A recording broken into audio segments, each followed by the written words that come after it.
সুখবর, নবম pay scale ও ৪৫% মহার্ঘ ভাতার গেজেট প্রকাশ। সব পর্যায়ের সরকারি কর্মচারীদের জন্য নতুন ঐতিহাসিক সিদ্ধান্ত। তো বন্ধুরা, আজকের ভিডিওটি সরকারি চাকরিজীবীদের জন্য গুরুত্বপূর্ণ হতে যাচ্ছে। শেষ পর্যন্ত দেখার অনুরোধ রইল এবং মূল আলোচনা যাওয়ার পূর্বে এখনও যারা চ্যানেলটি সাবস্ক্রাইব করেননি, এখনই চ্যানেলটি সাবস্ক্রাইব করে বেল বাটনটি অন করে দিন। তো বন্ধুরা, অবশেষে সরকারি চাকরিজীবীদের দীর্ঘ আন্দোলন ও প্রতীক্ষার পর অন্তর্বর্তীকালীন সরকার প্রকাশ করল নবম পে স্কেল ও ৪৫% মহার্ঘ ভাতার গেজেট। সিদ্ধান্ত কার্যকর করা হবে আগস্টেই, যা সরকারি কর্মকর্তাদের পাশাপাশি পেনশনভোগী অবসরপ্রাপ্ত কর্মকর্তাদের জীবনেও স্বস্তি এনে দেবে। অর্থ মন্ত্রণালয় থেকে প্রকাশিত গেজেট অনুযায়ী দেশের প্রায় সকল সরকারি কর্মচারী, শিক্ষক, স্বাস্থ্যকর্মী, পুলিশ, প্রশাসনিক কর্মকর্তা, সচিবালয়ের কর্মচারী, এমনকি এমপিভুক্ত শিক্ষক কর্মচারীরাও এই সুবিধার আওতায় আসবেন। তো বন্ধুরা, এছাড়াও অর্থনৈতিক চাপ, ক্রমবর্ধমান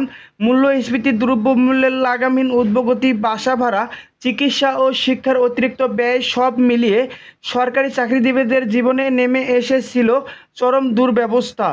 বিশেষ করে গত এক বছরে দেশ জুড়ে যেভাবে মূল্যস্ফীতি বেড়েছে, তাতে মাধ্যমিক ও নিম্ন মাধ্যমিক কর্মচারীদের অবস্থা ছিল অত্যন্ত করুণ। এ অবস্থায় পে স্কেল ও মহার্ঘ ভাতা বৃদ্ধির দাবিতে দীর্ঘদিন ধরে চলে আসছিল ধারাবাহিক কর্মসূচি ও আন্দোলন, যার মূল দাবি ছিল কর্ম পরিবেশের উন্নয়ন ও সম্মানজনক জীবনযাপন। তো বন্ধুরা, প্রথম দিকে অনেকেই ভেবেছিলেন যে অন্তর্বর্তীকালীন সরকার আর্থিক সংস্কারে যাবে না, কিন্তু সেই ধারণা ভুল প্রমাণ করে সাহসী ও জনবান্ধব সিদ্ধান্ত নিয়ে সরকার প্রমাণ করল জনগণের দাবিকে গুরুত্ব দিলে প্রশাসনিক সীমাবদ্ধতাও জয় করা সম্ভব। গেজেট অনুযায়ী ১১ থেকে ২০তম গ্রেডের কর্মচারীরা ৪৫% হারে মহার্ঘ ভাতা পাবেন, যা সরাসরি বেতনের সঙ্গে যুক্ত থাকবে।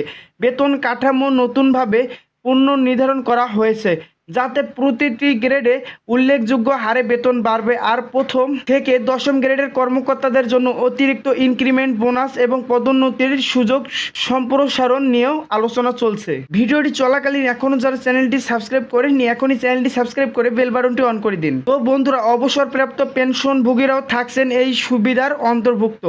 বিদ্যমান পেনশনের উপর নির্ধারিত হারে মহার্ঘ ভাতা যুক্ত করা হবে এবং যেখানে ৩০ থেকে ৪০% পর্যন্ত বাড়তির সুবিধার চিন্তা রয়েছে, যা পেনশনভোগীদের জন্য দীর্ঘদিন পর বড় স্বস্তি হিসেবে দেখা যাচ্ছে। সরকারি একটি গুরুত্বপূর্ণ সূত্র জানিয়েছে, চলতি বছরের ডিসেম্বরের মধ্যেই প্রশাসনিক কাজ সম্পন্ন করে জানুয়ারি ২০২৬ সাল থেকে নতুন বেতন স্কেল কার্যকর করা হবে। অর্থ বিভাগ, জনপ্রশাসন মন্ত্রণালয় এবং টিজিএ অফিসকে প্রয়োজনীয় নির্দেশনা ইতিমধ্যেই প্রদান করা হয়েছে। তো বন্ধুরা, বিশেষ করে প্রাথমিক, মাধ্যমিক ও উচ্চ মাধ্যমিক স্তরের শিক্ষক, জেলা উপজেলার মাঠ প্রশাসনের কর্মকর্তা, পুলিশ, সচিবালয়ের স্টাফ এবং স্বাস্থ্যসেবায় নিয়োজিত কর্মকর্তা কর্মচারীদের নতুন স্কেলে অন্তর্ভুক্ত করা হয়েছে। একই সঙ্গে এমপিওভুক্ত শিক্ষকদের জন্য বাড়ি ভাড়া ও চিকিৎসা ভাতা বৃদ্ধির আলাদা প্রস্তাব চূড়ান্ত পর্যায়ে রয়েছে, যা অচিরেই কার্যকর হবে বলে জানা গেছে। তো বন্ধুরা, বিশ্লেষকদের মতে এই সিদ্ধান্ত শুধু চাকরিজীবীদের জন্য আর্থিক স্বস্তি নয়, বরং দেশের অর্থনীতিতেও একটি ইতিবাচক প্রভাব ফেলবে। একজন কর্মচারী যখন নিজের ও পরিবারের প্রয়োজন মেটাতে সক্ষম হন, তখন তার মধ্যে দায়িত্ববোধ, কাজের প্রতি উৎসাহ এবং প্রশাসনের প্রতি আস্থাও অনেক গুণ বেড়ে যায়। সরকারি চাকরিজীবীদের দাবি বাস্তবায়নের মাধ্যমে এই অন্তর্বর্তীকালীন সরকার শুধু সাহসী সিদ্ধান্তই নেননি, বরং ভবিষ্যতের জন্য একটি মানবিক ও প্রগতিশীল দৃষ্টান্ত স্থাপন করেছে। তাই নবম পে স্কেল ও ৪৫% মহার্ঘ ভাতা কার্যকরের এই উদ্যোগ সরকারি চাকরিজীবীদের জন্য খুবই গুরুত্বপূর্ণ ছিল। তো বন্ধুরা, ভিডিওটির এই পর্যায়ে এসে এখন পর্যন্ত যারা চ্যানেলটি সাবস্ক্রাইব করেননি, পরবর্তীতে মহার্ঘ ভাতা এবং নবম পে স্কেলের সর্বশেষ গুরুত্বপূর্ণ আপডেটগুলো সবার আগে পেতে আমাদের চ্যানেলটি সাবস্ক্রাইব করে রাখুন। আজ এই পর্যন্তই, ধন্যবাদ।